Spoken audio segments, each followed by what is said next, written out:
Marcos comienza su evangelio con una declaración, que Jesús es el Hijo de Dios, el Cristo. Y después de eso, Marcos cita al profeta Isaías y al profeta Malaquías, donde en esa profecía se nos describe que Dios mismo mandaría un día a un mensajero para preparar a su pueblo para el día que Él mismo vendría a reinar sobre su pueblo y a rescatarlos. Ahora el Evangelio identifica a ese mensajero como Juan el Bautista. Y cuando en la escena estamos esperando que Dios se aparezca, viene Jesús para ser bautizado por Juan el Bautista. Y en esa escena se nos dice que el cielo está abierto, que el Espíritu Santo viene sobre Jesús y que el Padre dice: tú eres mi Hijo amado.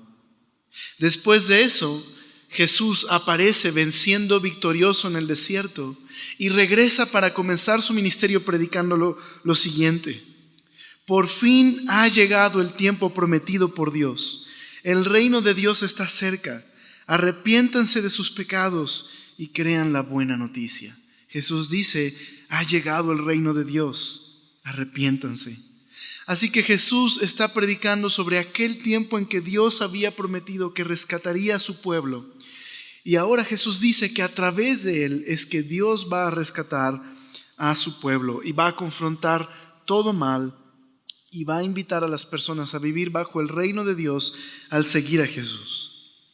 Y todo el resto de los capítulos que hemos visto y lo que nos falta son muestras, manifestaciones de ese reino que Jesús está predicando.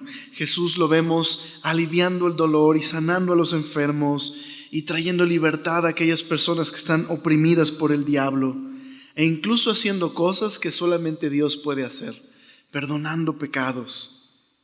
Y eso provocó en las personas distintas reacciones. Algunos empezaron a seguir a Jesús, otros no entendían lo que Jesús estaba haciendo, y otros, como los líderes religiosos, rechazaron a Jesús y empezaron a conspirar contra Jesús. Bueno, en el resto del capítulo 3 veremos precisamente esto, que Jesús y su enseñanza y su obra causa diversas reacciones. Y Marcos nos quiere llevar a este punto en este capítulo, a ti y a mí. Todos tenemos que tomar una decisión respecto a Jesús. Nadie puede permanecer neutral respecto a Jesús.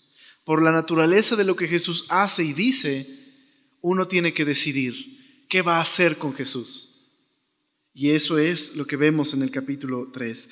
Así que Jesús continúa su ministerio, va a ministrar a las multitudes, enseñándoles, aliviando sus dolores con autoridad. Y en medio de todo eso va a ser confrontado por su familia, que lo malentiende, pero también va a ser acusado por los líderes religiosos, que también lo malentienden. Y tú y yo tenemos entonces, en medio de ese capítulo, que tomar una decisión sobre Jesús. Entonces, ¿me acompañas a orar para que podamos estudiar juntos este capítulo? Señor, gracias por ser tan bueno. Abre nuestro entendimiento para poder comprender las Escrituras, para poder conocer más a Jesús. Y Señor, por favor, ayúdanos a poder tomar una acción después de oír este evangelio y oír este capítulo y obedecerte, Señor. Mientras examinamos este capítulo, tú examina nuestros corazones, Señor, y que podamos confiar más en ti. Y Señor, ayuda a aquellos que en distintas reuniones no han podido llegar por causa de la lluvia. Protégeles, cuídales, sé tú con ellos. Te lo pedimos en el nombre de Jesús. Amén. Acompáñame al capítulo 3 de Marcos. A partir del versículo 7.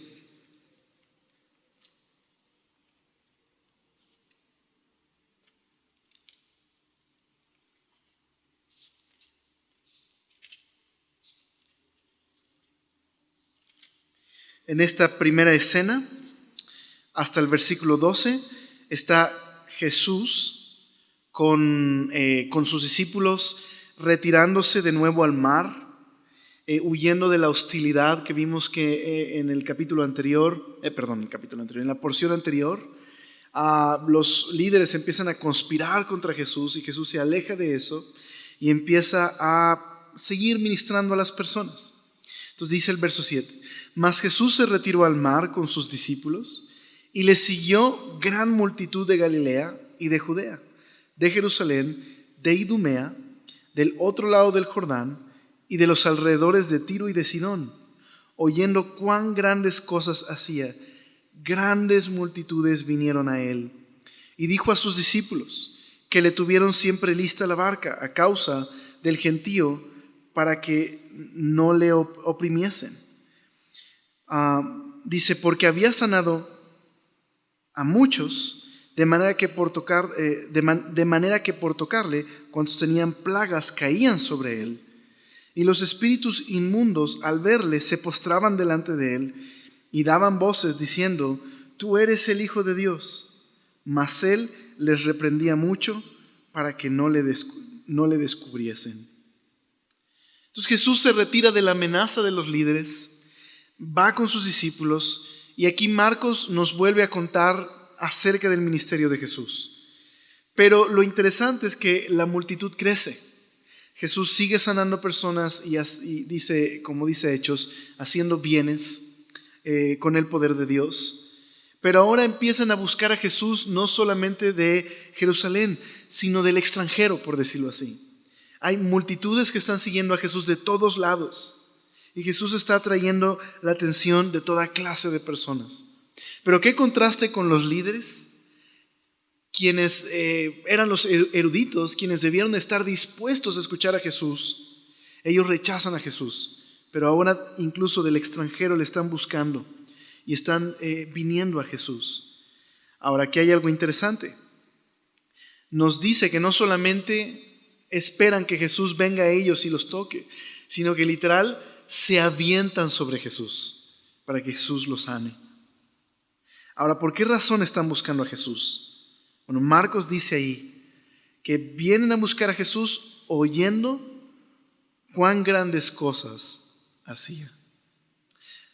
Así que es cierto, esta multitud está buscando a Jesús por esta razón, por lo que Jesús hace, lo que han oído decir que Jesús hace. Y Jesús en su amor y compasión les predica. Pero es cierto, lo que principalmente motiva a esta multitud a buscar a Jesús es las obras de Jesús. Cuando veamos el capítulo 4, veremos la parábola del sembrador, donde se nos dice que estas multitudes escuchan a Jesús, pero cada una de estas personas escucha a Jesús de un modo diferente. Y la manera en la que escuchamos la palabra de Jesús hace una radical diferencia en nuestras vidas. Eso lo veremos en el capítulo 4. Pero están buscando a Jesús por esa razón, por lo que Jesús hace. Ahora, ¿qué contraste con los demonios? Porque esta multitud viene a Jesús por lo que Jesús hace y prácticamente se le avientan a Jesús encima. Pero nos dice que estos espíritus inmundos, al ver a Jesús, se avientan pero delante de Él, se postran delante de Él y confiesan, tú eres el Hijo de Dios. Unos caen sobre Jesús, esta multitud, y los demonios caen delante de Jesús. Qué interesante, ¿verdad? Ahora, por supuesto, no caen rendidos delante de Jesús en el sentido de rendirle homenaje y adoración. No están felices con la presencia de Jesús. Pero ¿por qué Jesús censura a estos demonios? ¿Por qué, si están confesando que es el Hijo de Dios, Jesús les dice, cállense, no quiere que le descubran? Bueno, hay varias razones que algunos comentaristas atribuyen a lo que Jesús está haciendo. Bueno, número uno, los demonios nunca pueden ser instrumentos de revelación. No son los instrumentos que Jesús quiere que revelen su identidad. Y número dos, ¿cómo lo hubieran entendido las personas en este tiempo que los demonios confesaran el nombre de Jesús? No habría sido en el sentido de que los demonios están rindiendo homenaje a Jesús, sino algunos comentaristas pensarían las personas que estos demonios quieren tener poder sobre Jesús, quieren incluso censurar a Jesús. Así que Jesús demuestra incluso su poder sobre estos demonios, no solamente en el hecho de que se rinden delante de Él, aparentemente, sino que Jesús puede callarlos, que tiene incluso autoridad para silenciarlos. Entonces Jesús no solo tiene poder para calmar la tormenta, tiene poder para censurar al diablo y liberar a las personas que están bajo su poder. Ahora, si bien los demonios no son instrumentos de revelación, ¿cuál será un instrumento adecuado de revelación para el Hijo? La cruz. Es en la cruz el lugar donde se revela quién es el Hijo. Aún el soldado romano, después de que Jesús muere en la cruz, dice: este verdaderamente era el Hijo de Dios. Entonces, qué interesante. Pero bueno, el pastor Jaime de Semilla Cuernavaca tiene un sermón muy interesante que dice: lo que el diablo sabe, ¿lo sabes tú? Qué interesante que estos demonios son más atinados que los líderes religiosos, ¿verdad? Los líderes religiosos en una porción más adelante van a decir: Jesús por los demonios, por el poder del demonio echa a los demonios. No saben quién es Jesús, malinterpretan a Jesús y buscan difamar a Jesús. Bueno, estos demonios saben con más precisión quién es Jesús que aquellos hombres que debieron haber estado esperando la aparición del Hijo de Dios a través de las Escrituras. Entonces, qué interesante eso. Qué interesante. Ahora en la siguiente porción, a partir del verso 13 al 19, vemos a Jesús pasando del ministerio con la multitud en el mar a un monte, donde va a establecer al grupo que llamamos el de los 12. Entonces dice el verso 13: después subió al monte y llamó así a los que él quiso, y vinieron a él. Y estableció a 12 para que estuviesen con él y para enviarlos a predicar, y que tuviesen autoridad para sanar enfermedades y para echar fuera demonios. A Simón, a quien puso por sobrenombre Pedro, y a Jacobo, hijo de Zebedeo, y a Juan, hermano de Jacobo, a quien es apellido Boanerges, esto es, hijos del trueno, y Andrés, Felipe, Bartolomé, Mateo, Tomás, Jacobo, hijo de Alfeo, Tadeo, Simón el cananista y Judas Iscariote, el que le entregó. Y vinieron a casa. Entonces, ahora Jesús se retira a un monte y hay una separación. En esta porción, después de una multitud que le sigue por lo que Jesús hace, ahora vemos a un grupo establecido que Jesús llama. Entonces, ¿qué contraste y qué diferencia entre aquellos que buscan a Jesús por lo que Jesús hace y aquellos que responden al llamado de Jesús, que les llama a seguirle? Fue diferente. De una gran multitud hubo menos que siguieron a Jesús. Ahora nos dice que Jesús llamó a los que él quiso. Podría parecer simplemente que Jesús llamó y que hubo algunos que querían seguirle, pero que Jesús no los dejó. Pero más adelante veremos que hay un llamado que dice que todos los que hacen la voluntad de Dios son parte de su familia. Pero sí, Jesús llamó a los que él quiso y le siguieron. Así que simplemente es interesante ver ese contraste. Y hay una gran diferencia, ¿verdad? Muchos pueden seguir a Jesús por querer obtener un beneficio de Jesús, pero es diferente seguir a Jesús por una obediencia al llamado a vivir bajo su gobierno. Ahora Jesús dice Marcos dice que Jesús estableció a 12. Ahora esta palabra establecer, designar, nos recuerda algunos pasajes en la Biblia. Por ejemplo, nos recuerda a cuando Dios estableció a Moisés y a Aarón como aquellos que iban a guiar a Israel. O nos recuerda el momento en el que Moisés estableció cabezas por cada tribu en Israel. De la misma manera Jesús está designando, estableciendo a 12. Ahora, ¿por qué?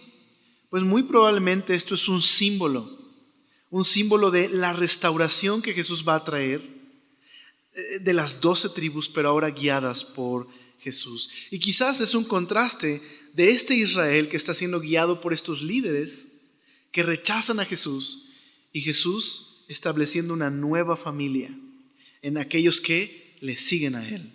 Entonces, 12 discípulos. Y de estos hay algunos que tienen apodos. Por ejemplo, Simón, nosotros lo conocemos como Pedro, pero Pedro en este momento en esta época no era un nombre, significa piedra, y no es un nombre, sino es un apodo. Entonces nosotros le llamamos Pedro, es cierto, pero realmente ese es el apodo que le dio el Señor. Su nombre es Simón. Y hay otros, Juan y Jacobo, que son hermanos. Jesús les pone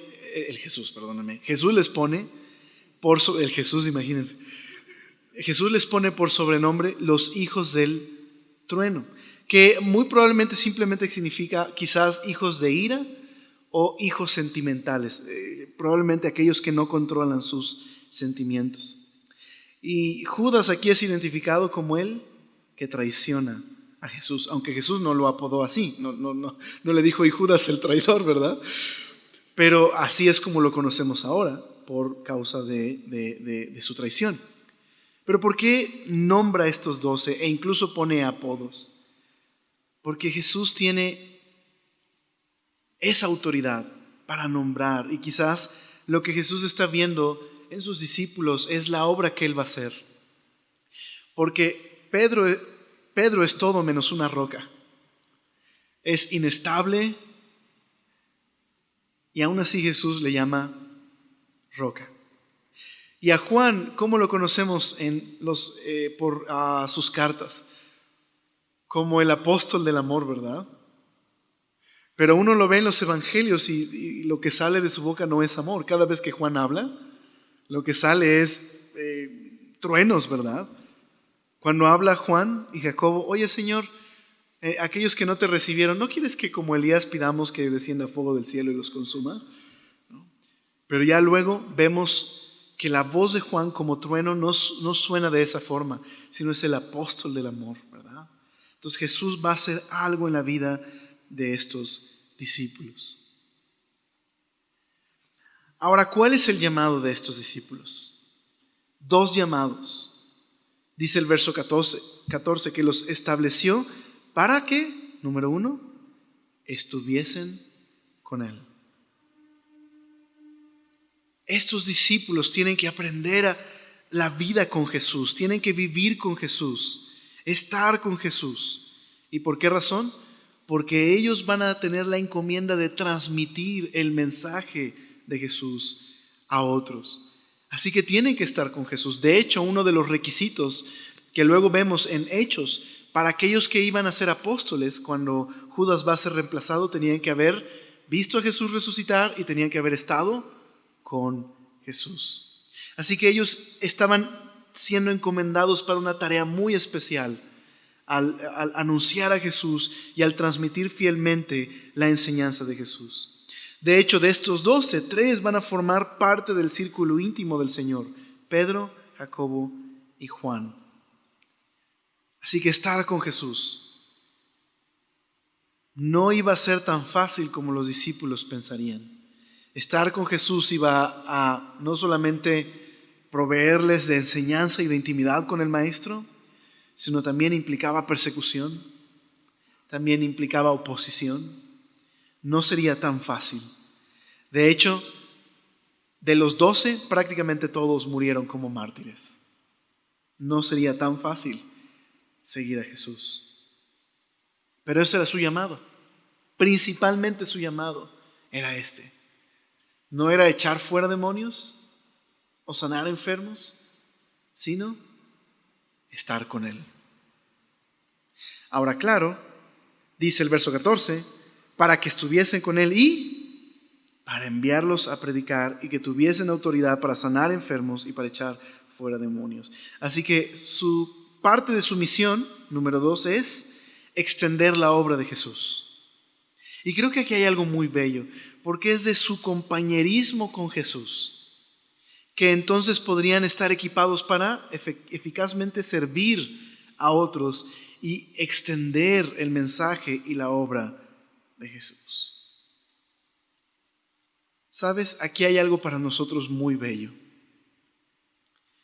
Jesús va a usar a los 12 no por los méritos de aquellos 12, sino incluso a pesar de los 12. En los evangelios los vemos testarudos, necios, incrédulos. Pedro va a negar a Jesús. Jacobo y Juan son ambiciosos y egoístas. Pero Jesús va a hacer una obra en estos discípulos y los va a transformar. Y entonces va a utilizarlos para extender su obra. ¿Qué esperanza nos dan los discípulos, verdad? Porque no son superhombres. Son hombres como, muy buen título, el libro de John MacArthur acerca de los discípulos. 12 hombres comunes y corrientes. Eso eran, 12 hombres comunes y corrientes, que Jesús tomó y que a pesar de ellos obró en ellos, a pesar de sus fracasos, y Dios les usó para extender su obra y su reino. Entonces Dios puede tomar a cualquier persona. Simplemente pensemos en aquellas personas que Dios usó en la Biblia. David era un pastor, ¿verdad?, que cuidaba las ovejas de su padre. Moisés fue un bebé en peligro rescatado por Dios. Gedeón estaba muerto de miedo y Dios le usó. Algunos fueron hombres importantes, pero otros, como Amós, era simplemente un pastor que Dios usó para profetizar contra Israel. Dios puede usar a cualquiera, e incluso a pesar de su pasado, puede transformarle y hacerle una herramienta útil en sus manos. ¿Qué se requiere? Solamente esto: responder al llamado de estar con Él. Disposición y disponibilidad. Es todo. Estar con Él. Esa es la persona que Dios usa. Aquella que responde al llamado de estar con Jesús. Y así como con los discípulos, estar con Jesús no es fácil, ¿verdad? Estar con Jesús y servir a Jesús a veces implica oposición, rechazo. No siempre será fácil.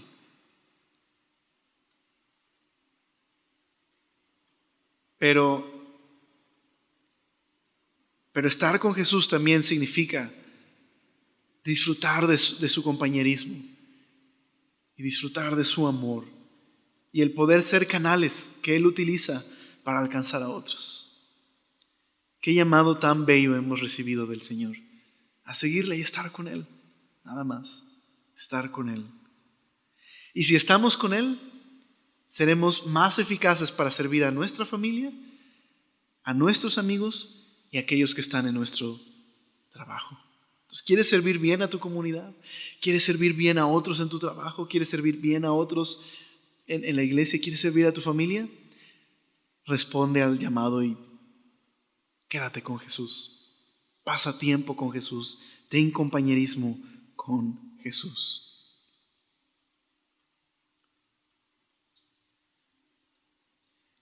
Luego, en el verso número 20, ahora en la tercera escena, hay una reacción hacia el ministerio de Jesús de parte de su familia y de parte de las autoridades.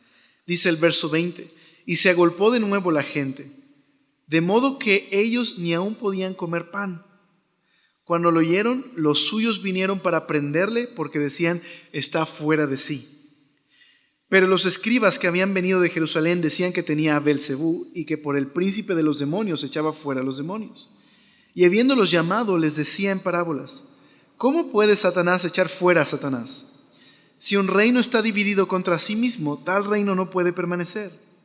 Y si una casa está dividida contra sí misma, tal casa no puede permanecer.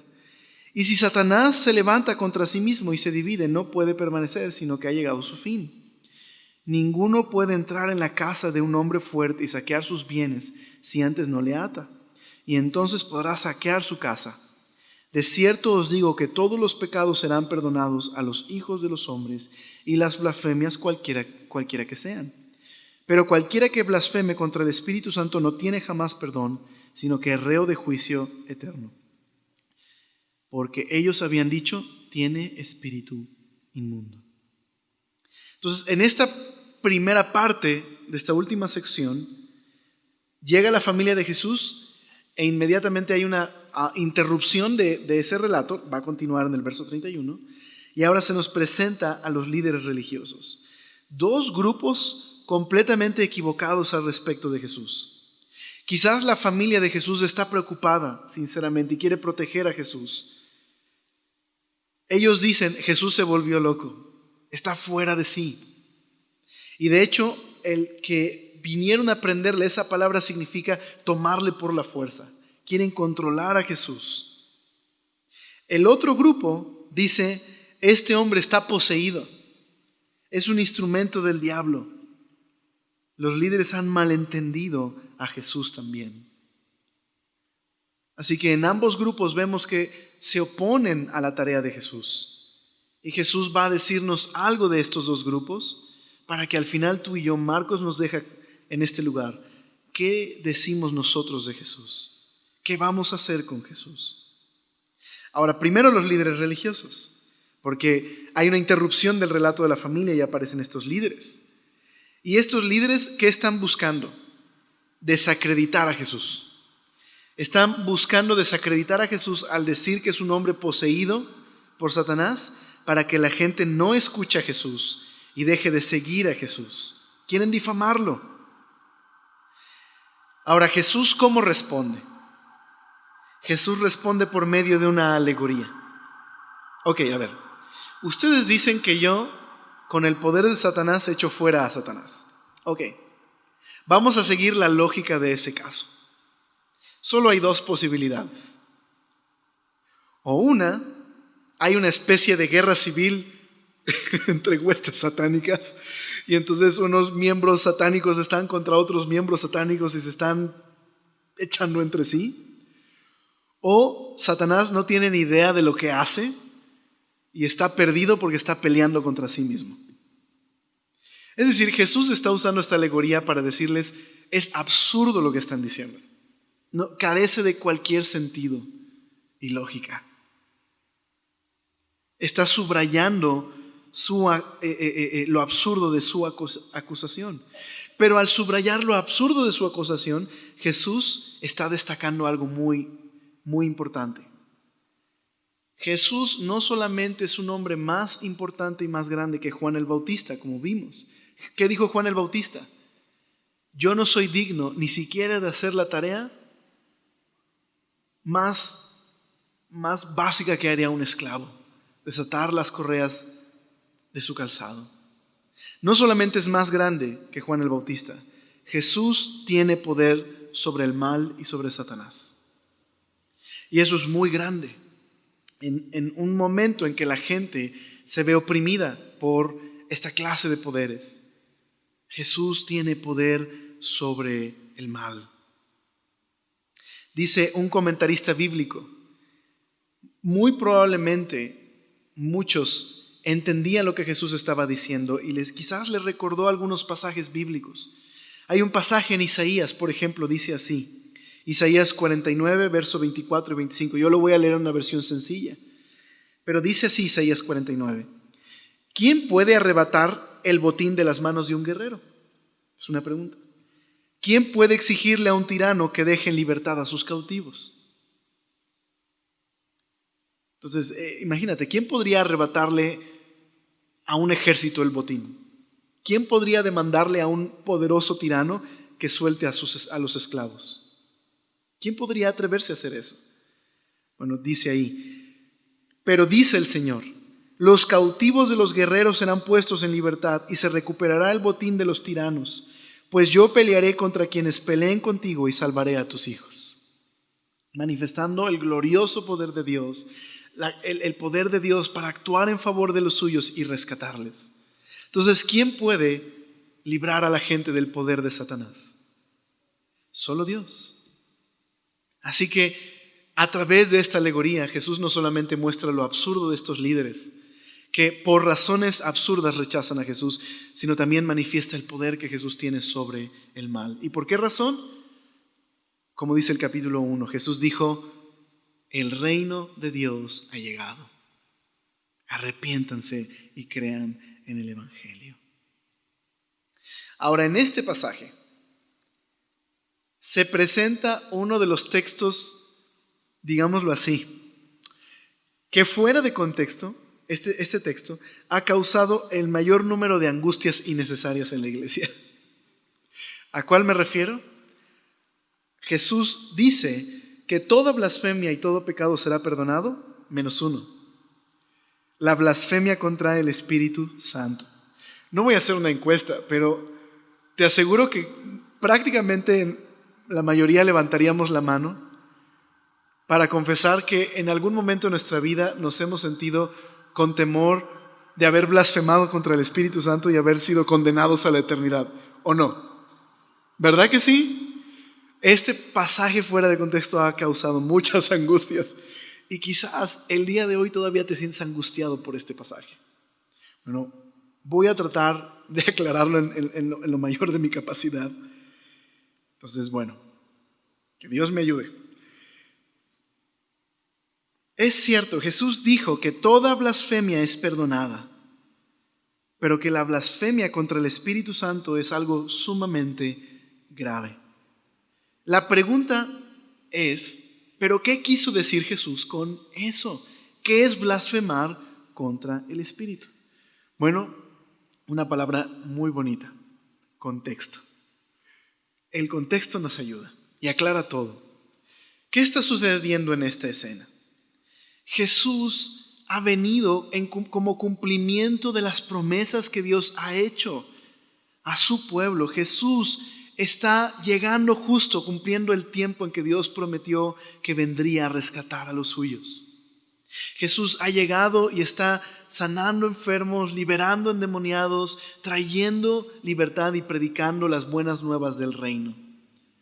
Ahora, estos líderes, ¿cuál debió haber sido su reacción ante eso?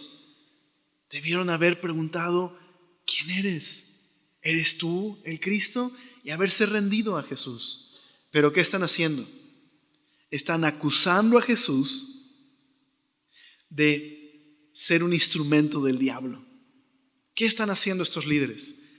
Están rechazando a Dios mismo y su obra para concederles arrepentimiento, perdón y libertad. Por ponerlo de otra forma, cuando una persona es débil en su fe, pues le puedes animar, ¿verdad? Cuando alguien tiene ignorancia respecto a Jesús, ¿qué puedes hacer? Pues le informas quién es Jesús. Pero ¿qué haces con aquellos que son deliberadamente ciegos y sordos y no quieren recibir ninguna ayuda? Quienes endurecen su corazón de esta forma están cerrándose al único que puede llevarles al arrepentimiento. En pocas palabras, al resistir a Dios y la obra del Espíritu, ¿qué están haciendo? Están cerrándose al único que puede concederles perdón. Por eso este es el pecado imperdonable. Dios puede perdonar cualquier blasfemia. Y ahora voy a mencionar un ejemplo.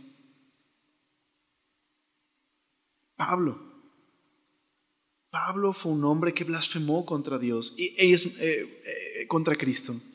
Y es más, obligó a otros cristianos a blasfemar contra Cristo. ¿Ahora Dios le perdonó? Sí. Es más, Pablo dice en su testimonio que habiendo sido yo antes blasfemo, pero Dios le perdonó y le usó. Y tenemos prácticamente la mitad del Nuevo Testamento por mano de Pablo, ¿verdad? Dios le usó. Entonces no es que Dios no pueda perdonar esa blasfemia, pero solamente la perdona cuando un hombre está dispuesto a rendirse a Dios y buscar su perdón. Pero cuando las personas resisten a Dios y rechazan su perdón y su obra, eso es lo que significa blasfemar contra el Espíritu Santo. Están rechazando arrepentirse, están rechazando a Dios deliberadamente. Así que lo que nos enseña la Biblia es que cuando un hombre rechaza el mensaje del Evangelio, su corazón se endurece un poco más. Y puede llegar un momento en el que su corazón esté tan duro que simplemente no venga a Dios. Entonces Dios puede perdonar toda blasfemia. Los únicos que no son perdonados son aquellos que rechazan ser perdonados. Eso es. Entonces, bueno, espero que puedas respirar, porque si has pensado, blasfemé contra Dios, quiero que me perdone. No has blasfemado, ni siquiera estarías orando a Dios. Sí me explico. Alguien que ha blasfemado es alguien que no quiere a Dios en su vida, que rechaza continuamente a Dios en su vida, y por lo tanto no se arrepiente porque resiste la obra de Dios en su vida. Esa es la blasfemia contra el Espíritu.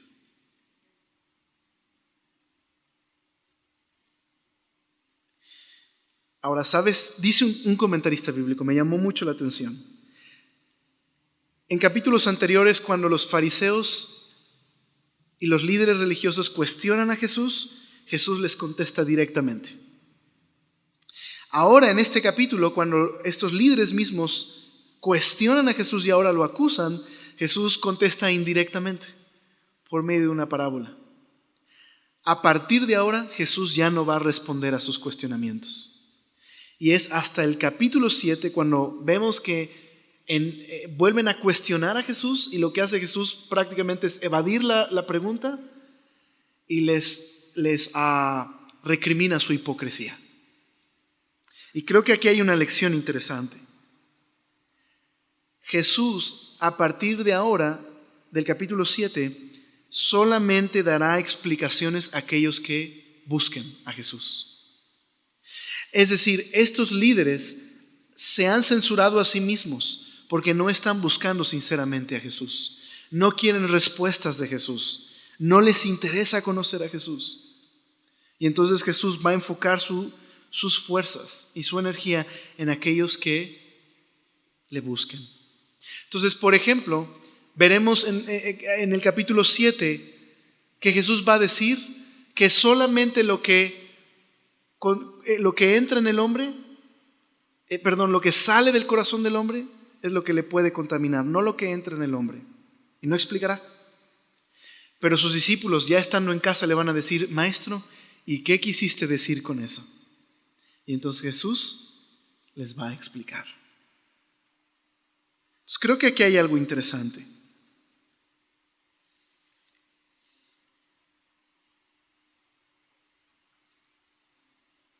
Aquellos que tienen un corazón duro y que no quieren buscar sinceramente a Jesús, no van a encontrar respuestas, a menos que se arrepientan.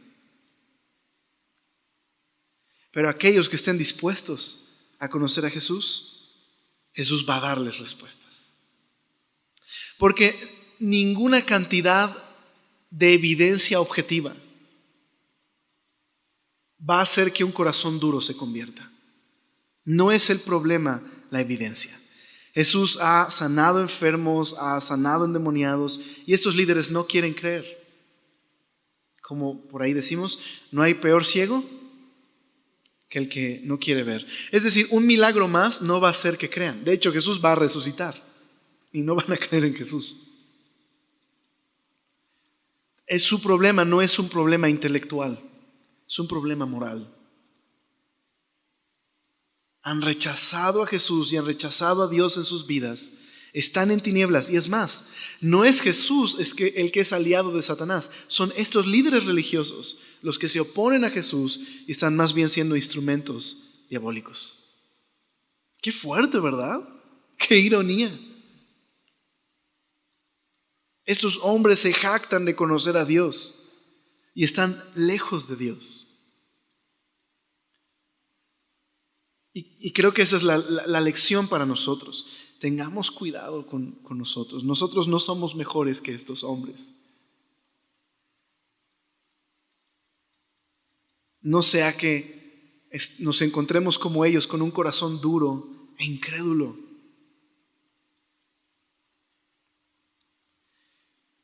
Pero también creo que hay una lección práctica respecto a el evangelismo. Cuando le compartes a otros de Jesús, llegará un momento en el que un argumento más no va a convencer a la persona. A veces lo más efectivo no es confrontarle directamente, sino hacer preguntas. De hecho, la forma en la que Jesús, podríamos decir, de alguna manera evangelizaba, era por medio de preguntas. Y a veces es mucho más efectivo animar a la gente haciendo preguntas para poder llegar ellos mismos a una conclusión. Pero a veces, digamos, nos encendemos y nos gusta discutir con la gente, ¿verdad? Pero discutir no va a hacer que una persona crea. Entonces, considéralo. Si ya diste 1, 2, 3 argumentos, a lo mejor es buen momento para hacer preguntas en amor y ayudar a la persona a ver a Jesús. Pero también llegará un momento en el que, ¿sabes qué? Si has hablado de Jesús una y otra vez a una persona, a lo mejor es momento de no seguir invirtiendo energías de esa forma. O sea, síguele amando, síguele mostrando el ejemplo de Jesús, pero enfócate en alguien que esté abierto a escuchar a Jesús. Porque a veces estamos tan persistentes con alguien que está tan duro y descuidamos a otros que quieren oír. Entonces, es sabio eso. No queremos atiborrar a la gente con versículos pensando que así se van a convertir, ¿verdad? Habla del Señor y cuando llegue el momento en que sabes, ok, llegó el momento simplemente de demostrar amor, enfócate en otros. Porque por algunos que tienen un corazón duro, hay otros que Dios está haciendo una obra en ellos. Así que aprendamos a ser sensibles cuando compartimos el Evangelio a los demás.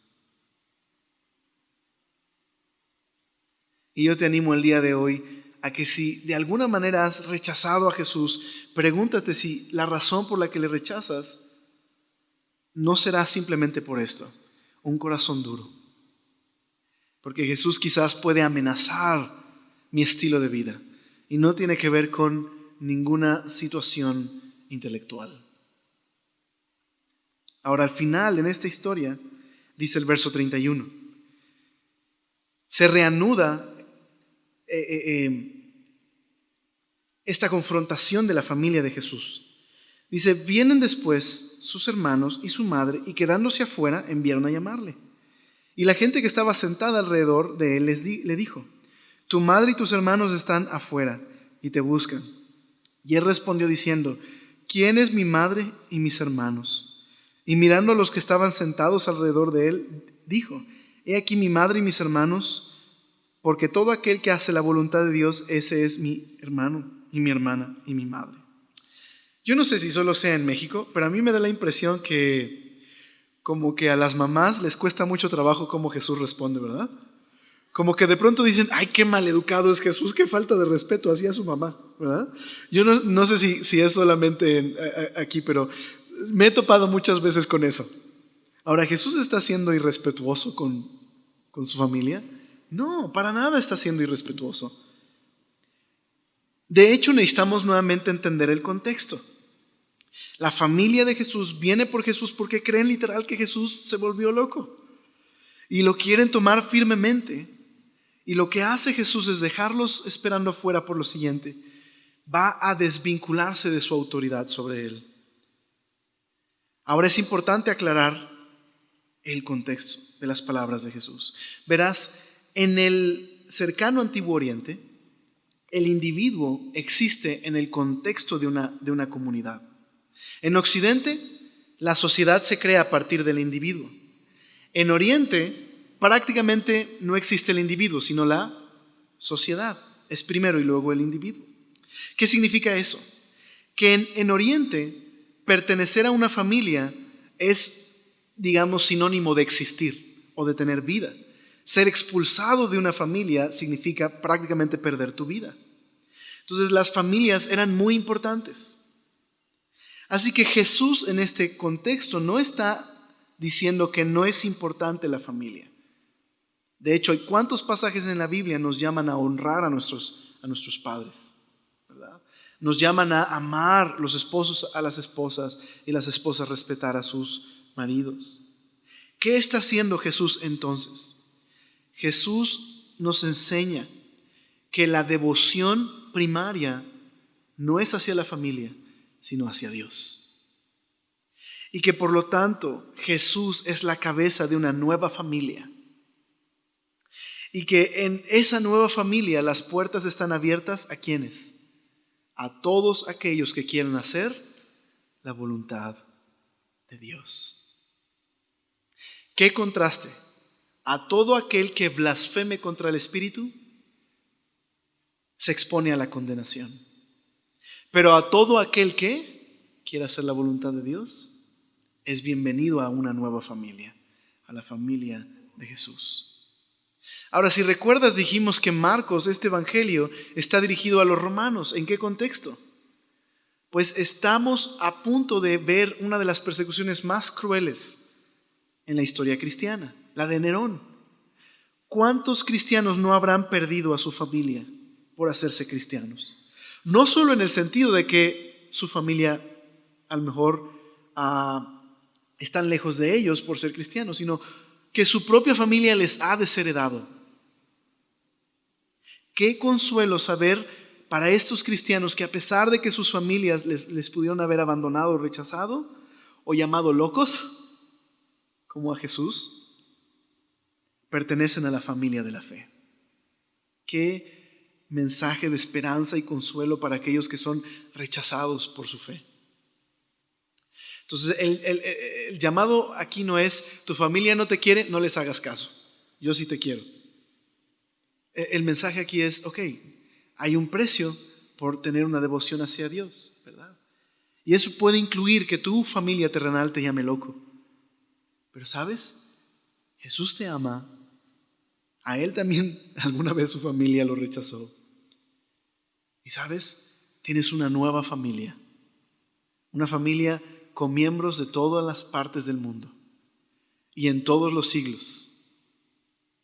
Y en su ejemplo podemos tener esperanza. En el ejemplo de otros que han sido rechazados, tenemos fortaleza para el día de hoy vivir para Jesús. Entonces, ama a tu familia y representa a Jesús en tu familia, recordando esto, que perteneces a una nueva familia. Yo no sé si a algunos de ustedes les ha tocado esto, pero simplemente quiero animarte y decirte que Jesús te ama. Quizás a algunos de ustedes verdaderamente su familia les ha llamado locos, o los ha rechazado, o no les habla simplemente. Ámales. Pero recuerda esto: a Él también le rechazaron. Y Él fue a la cruz por ti y por mí. Y nos ama. Es un consuelo, ¿verdad? Es muy esperanzador esto. Así que, para pertenecer a la familia de Dios no es por herencia, no es por portarse bien, sino aquellos que hacen la voluntad de Dios. ¿Y cuál es su voluntad? Jesús dijo que creas en el que le ha enviado, que pongas tu esperanza y tu confianza en Jesús. Eso te hace un miembro de la familia de Dios. Entonces, digamos, la única forma de tener vida, y la vida verdadera, así como uno tiene vida al pertenecer a una familia, uno tiene la verdadera vida al pertenecer a la familia de Dios. Terminemos pensando en esto. Unos seguían a Jesús por las cosas que Él hacía, se le echaban encima. Los demonios reaccionaban ante Jesús y le confesaban, pero no para honrarlo, ¿verdad? Otros, como su familia, lo llamaban loco y querían tomarlo por la fuerza y controlarlo. Otros reaccionaron diciendo: ese hombre está poseído. Pero los discípulos respondieron al llamado de ir con Él. ¿Qué vas a hacer con Jesús? Nadie puede permanecer neutral hacia Jesús. No podemos decir: bueno, Jesús fue un buen hombre, junto con muchos buenos hombres. Sigo a Jesús como sigo a otros, de acuerdo a su enseñanza. Los líderes se equivocaron sobre Jesús, pero tenían razón en algo. O este hombre puede perdonar pecados o es un blasfemo. O este hombre en verdad es el Hijo de Dios y tiene poder sobre la autoridad y el mal, o está endemoniado. Pero no puedo ser neutral frente a Jesús. Tengo que tomar una decisión. Ahora Jesús vino para darnos vida y rescatarnos. Ahora al final, esta será una de muchas confrontaciones que tendrá Jesús contra el mal. Y el día de hoy como iglesia creo que Dios nos ha llamado como los discípulos a hacer esto, a permanecer con Jesús y a predicar las buenas nuevas que traen libertad del pecado, pero también libertad de la opresión del mal.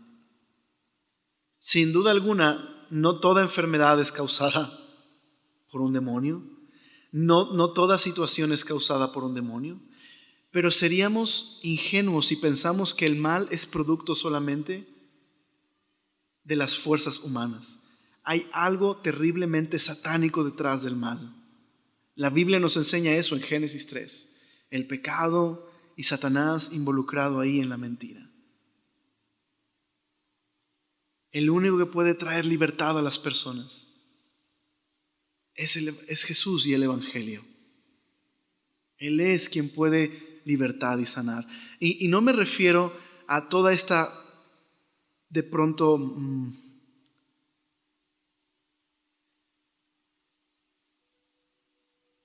parafernalia cristiana que tenemos involucrando exorcismos y todas esas cosas que son más show cristiano que en realidad predicación del Evangelio. Ahora, no estoy diciendo que no haya personas que hayan sido liberadas de un demonio, pero lo que estoy diciendo es que la iglesia el día de hoy, no me refiero a esto de predicar el Evangelio y traer libertad con todo el show cristiano, sino me refiero a la realidad de predicar al Hijo de Dios, al único que puede traer verdadera libertad a las personas que están oprimidas. Predicar a Jesús y su Evangelio. Y ese es nuestro llamado, permanecer con Él, seguirle y predicar su nombre y la libertad que Él trae. Entonces oramos por esto. ¿Me acompañas? Señor, gracias por ser tan bueno y gracias porque nos has llamado a seguirte. Nos has llamado a responder ante quién eres tú, Señor. Por favor, Señor, ayúdanos a poder verte con claridad y seguirte, Señor, y quedarnos contigo, Señor. Y que de ese compañerismo y esa intimidad contigo y esa relación contigo en tu iglesia, Señor, tú nos capacites para ser testigos eficaces al mundo que está en obscuridad y en tinieblas, Señor, oprimido por el pecado y esclavo, Señor, del mal. Señor, que nos recuerdes que solo tú puedes traer libertad a las personas, que solo tú puedes restaurar a las personas. Señor, que hay tanta violencia y tanto dolor y tanto pecado, Señor, que nos hace tan inhumanos, Señor. Y que solo el Evangelio puede romper esas cadenas. Y como dice, Señor, tu palabra, trasladarnos de las tinieblas al reino de tu amado Hijo. Señor, por favor, ayúdanos como iglesia en México a dar testimonio de tu luz y la libertad que tú traes, Señor. Y a afirmarnos como miembros de tu familia, Señor. Que tú nos has llamado a hacer tu voluntad y a seguirte. Y nos has salvado y escogido no por nuestros méritos, sino por tu bondad. Te damos gracias en tu nombre. Amén.